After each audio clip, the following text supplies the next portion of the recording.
ബീഹാറിലാണ് മഹാബീരൻ എന്ന് പറയുന്ന വ്യക്തിയുടെ, ചരിത്ര പുരുഷനായ വ്യക്തിയുടെ ജന്മസ്ഥലം എന്നുള്ള കാര്യം മനസ്സിലാക്കി ഞങ്ങൾ ഈ ഒരു സ്ഥലം എക്സ്പ്ലോർ ചെയ്യുവാൻ വേണ്ടി എത്തിച്ചേർന്നതാണ്. ചെറിയ നിരക്കിൽ ഒരു ടിക്കറ്റ് ഉണ്ട്. അതും ഞങ്ങൾ വാങ്ങിച്ചതിന് ശേഷം അകത്തേക്ക് പ്രവേശിക്കുകയാണ്.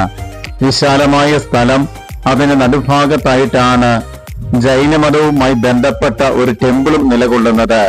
ഇരുവീതികളും ചെടികൾ വെച്ച് അതിമനോഹരമാക്കിയിരിക്കുന്നതാണ് കാണുവാൻ സാധിക്കുന്നത്. പ്രകൃതിയെ വളരെ നല്ല രീതിയിൽ സ്നേഹിക്കുന്ന ഒരു മതമായതുകൊണ്ട് അതിന് പറ്റിയ രീതിയിലുള്ള ഒരു സ്തൂപവും കൂടി നമുക്ക് ഈ ഒരു ഭാഗത്ത് കാണുവാൻ സാധിക്കുന്നുണ്ട്.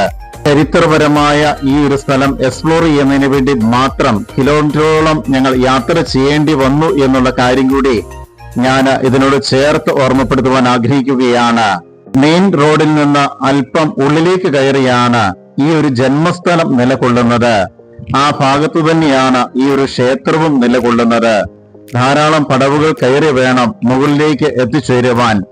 ജൈനമതത്തിൻ്റെതായ പ്രത്യേകതകളോടുകൂടിയ ക്ഷേത്രമാണ് ഇവിടെ കാണുവാൻ സാധിക്കുന്നത്. ചരിത്രപരമായി ഏറെ പ്രാധാന്യമുള്ള ഒരു സ്ഥലമായതുകൊണ്ട് ഈ ഒരു സ്ഥലവും കയറി കാണണം, എക്സ്പ്ലോർ ചെയ്യണം എന്നുള്ള ഉദ്ദേശത്തോടു കൂടി ഞങ്ങൾ എത്തിച്ചേർന്നതാണ്. ക്ഷേത്രത്തിന്റെ മുകൾ ഭാഗത്തു നിന്നുള്ള ഒരു വ്യൂ ഞാൻ എന്റെ ക്യാമറയിൽ പകർത്തിക്കൊണ്ടിരിക്കുകയാണ്.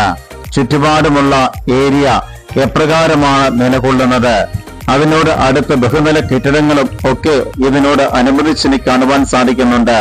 ഈ ക്ഷേത്രവുമായി ബന്ധപ്പെട്ട ഏതാനും ഓഫീസ് സമുച്ചയങ്ങളായിരിക്കാം ബഹുനില കെട്ടിടത്തിൽ കാണുവാൻ സാധിക്കുന്നത്. ഈ ഒരു ക്ഷേത്രത്തിനുള്ളിലേക്ക് പ്രവേശിക്കുമ്പോൾ നിർദ്ദേശങ്ങൾ നൽകുന്നതിന് വേണ്ടി മാത്രമായിട്ട് ഒരു സെക്യൂരിറ്റി ഉണ്ട്. അദ്ദേഹത്തിന്റെ നിർദ്ദേശങ്ങൾ പാലിച്ചുകൊണ്ട് തന്നെയാണ് ഞങ്ങൾ അകത്തേക്ക് പ്രവേശിച്ചത്. ഈ ഒരു ക്ഷേത്രത്തിന്റെ ഉൾഭാഗം ഇപ്രകാരമാണ് കാണപ്പെടുന്നത്.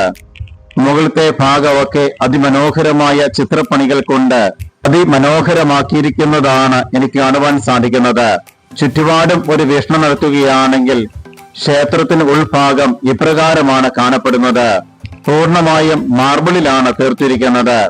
എങ്ങോട്ട് നോക്കിയാലും വൈറ്റ് കളറാണ് കാണുവാൻ സാധിക്കുന്നത്. ഈ ഒരു മതത്തിന്റെ ഏത് ക്ഷേത്രത്തിലേക്ക് ഇറങ്ങി എന്ന് കഴിഞ്ഞാൽ പോലും ഇപ്രകാരമുള്ള നിർമ്മിതി തന്നെയാണ് കാണുവാൻ സാധിക്കുന്നത്.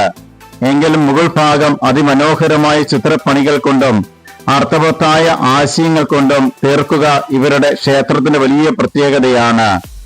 മുൻഭാഗത്തേക്ക് കടന്നു വന്നു കഴിയുമ്പോൾ പ്രവേശന കവാടത്തിങ്കിലാണ് ഇപ്രകാരം 2 സിംഹങ്ങൾ കാണുവാൻ സാധിക്കുന്നത്. വീണ്ടും പടവുകൾ ഇറങ്ങി ഞാൻ താഴേക്ക് ഇറങ്ങുകയായിരുന്നു. അവസാനമായിട്ട് താഴ്വാര കാഴ്ചകൾ ഒന്നും കൂടി എന്റെ വീഡിയോയിൽ പകർത്തുകയാണ്. ചുറ്റുപാടും പ്രകൃതി രമണീയമായ സ്ഥലം തന്നെയാണ് കാണുവാൻ സാധിക്കുന്നത്.